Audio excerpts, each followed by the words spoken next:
Đang ngày số đây ông pu mình còn để lư tha Phnom Penh Safari cái gió sạch gió màu bạc lẹn nơi Ion mùi á nè tao cái này trên pì riêng là UC mà tới nhom từ giờ Lisa tới có nực kịch thẳng chun pi nè nâng từ mơ sạch mà plat từ miền tàng bị xe chim tuần sai xe hay nâng dù hôm cái gió mà đã nơi Ion mùi á cái ọp ọ sa to bon cho nằm chân những nó nè tao cái này chẳng kháng safari cái chập đáy cu chỉ mùi Ion mùi nhưng tới cái do sạch do mà đã nơi cho anh kháng cào thọ đầy bỏ Ion mùi chẳng na chân nóm không cho mưa sạch tì tư nè tao cái này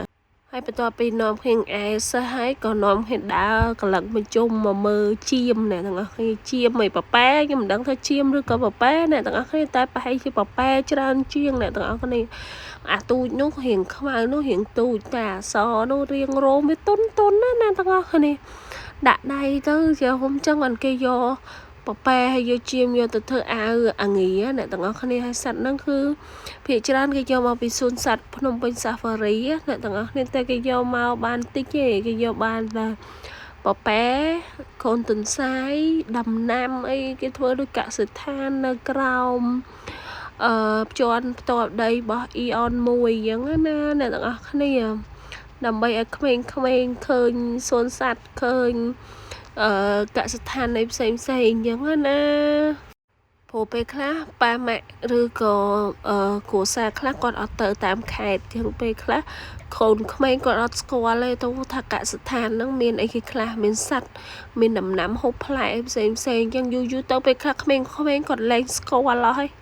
anh ấy tuần sai cho còn than nó không xa tờ nớp chẳng bê khá game sơ hiên đã sạch y nhảy choai trở này cái quả đã còn ở comment score bà đỏ son những tình tiết lên miền cả stan ấy mà bộ lên miền cả stan ấy mà tờ bộ mình em nè nơi tờ bờ rầy đây chẳng lên miền đây đâm tờ nệm đâm cọt đâm ấy chẳng cái phơi chia tờ nam rư sầu ấy ở comment có score chẳng tờ thay cả than hai mới xuân bật lại chầm rau mới xuân sạch mới nhưng cách ha chầm này đang mầm nên thì bớt bấm nó cứ lọ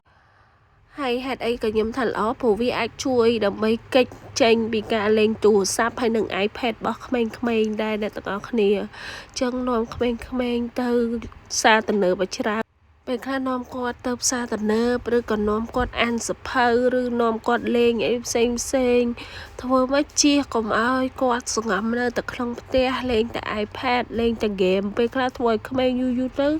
khai tới chị autism đã đăng luôn á nè tặng này công lục vô cho mỗi nâng càng nghe carosi em xem là hốt đó lịch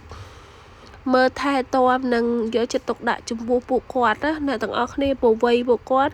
cứ thời ca bộ dưỡng biển men rồi nhau ta kru biển tì mình men rồi tháng rồi ngày khủ của nẹp tê cho này đăng ngày kru tê ban bẹt đà là 50 rồi tay dương chia phổ khủ ai chui tê cho này đang ở ban là 50 rồiតែ 50%ទៀតគឺបានន័យថាប៉ាម៉ាក់គឺនៅជាមួយកូនច្រើនជាងនឹងផ្ដល់ពេលវេលាច្រើនជាងគ្រូបរិញ្ញាបត្រចឹងក្នុងនាមខ្ញុំជាគ្រូបរិញ្ញាបត្រម្នាក់ខ្ញុំសូមឲ្យអាណាព្យាបាលទាំងអស់ជួយយកចិត្តទុកដាក់ជួយរុញជួយ post ជួយបញ្ចុះបញ្ចូលធ្វើម៉េចឲ្យគាត់ស្រឡាញ់ការសិក្សាស្រឡាញ់ការអានជាជាងការស្រឡាញ់ iPad ហើយនឹងទូរស័ព្ទព្រោះក្មេងចាប់ពីថ្នាក់ទី1ទី2ទី3ទៅគឺអត់អីទេគឺជាដំណាក់កាលមួយដែលក្មេងគាត់ស្គាល់អក្សរទាំងភាសាអង់គ្លេសទាំងភាសាខ្មែរទាំងភាសាចិនតែសម្រាប់ថ្នាក់ទី4ទី5ទី6គឺមិនមែនជាការស្គាល់អក្សរឬក៏ប្រកបអក្សរគឺឲ្យចំណេះដឹងទូទៅគាត់តើគាត់យល់ដឹងបានកម្រិតណាគាត់អាចចាប់បាននៅសំណួរហើយគាត់អាចឆ្លើយបានលះបានកម្រិតណាហ្នឹងគឺជាក្មេងថ្នាក់ទី4ទី5ទី6